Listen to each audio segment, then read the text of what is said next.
খুলনায় ভৈরব নদে ফেরি ও ট্রলারের সংঘর্ষে নিখোঁজ ৩ জনের সন্ধানে অভিযান চালাচ্ছে ফায়ার সার্ভিসের ডুবুরি দল। এই মুহূর্তে জেলাখানা খেয়ারঘাট এলাকায় আছেন সহকর্মী আব্দুল্লাহ আল মামুন রুবেল। সবশেষ খবর জানাতে চলে যাচ্ছি তার কাছে।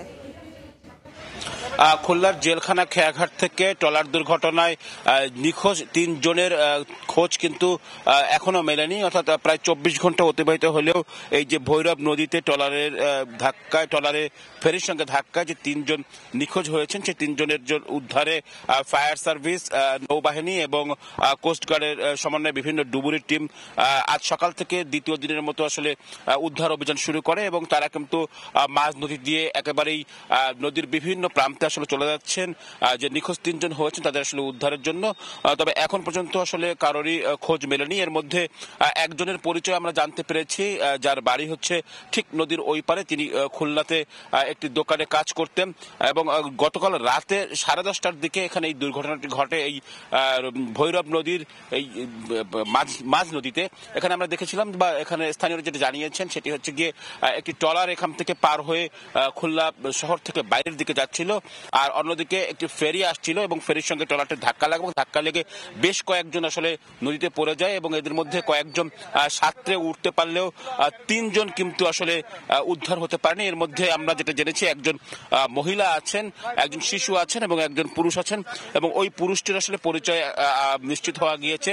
একটু বলে রাখি, এইখানে যে ট্রলারগুলো আপনি দেখছেন এটি খুবই জনবহুল একটি ঘাট এবং এখানে প্রতিদিন হাজার হাজার মানুষ আসলে পার হন এবং এখানে নানা রকম অনিয়মের অভিযোগ আছে যে এই ট্রলারগুলোতে আসলে অতিরিক্ত লোক নেওয়া হয় কিনা, এই ধরনের অভিযোগ কিন্তু অনেকে করছেন।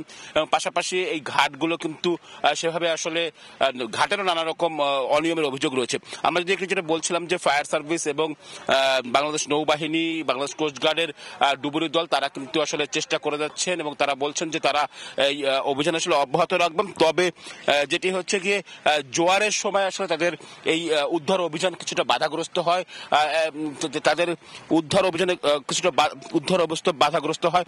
এ কারণে কিন্তু আসলে এই উদ্ধার অভিযান জোয়ার আসার আগ পর্যন্ত তারা কিন্তু আসলে সর্বোচ্চ চেষ্টা করে সেটি আসলে করার চেষ্টা করছেন।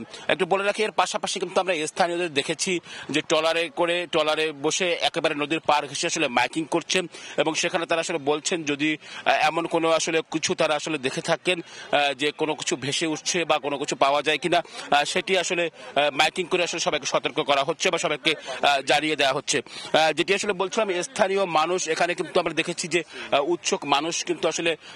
উৎসুক মানুষ আসলে ভিড় করছেন এবং তারা এই ঘাটে এসে কিন্তু তারাও আসলে জানার চেষ্টা করছেন যে এই যে ৩ জন গতকাল রাতে নিখোঁজ হয়েছে তাদের সর্বশেষ অবস্থা কি। পাশাপাশি আমরা যেটা জেনেছি, ঠিক নদীর ওই পারে তাদের স্বজনরা আসলে অপেক্ষা করছেন, সেখানেও তারা আসলে অপেক্ষা করছেন যে কখন তাদের আসলে উদ্ধার করা যায়। তো আমার কাছে এই ছিল খুলনা থেকে যে ট্রলার দুর্ঘটনায় নিখোঁজের সবশেষ খবর। সরাসরি যুক্ত ছিলাম খুলনায়।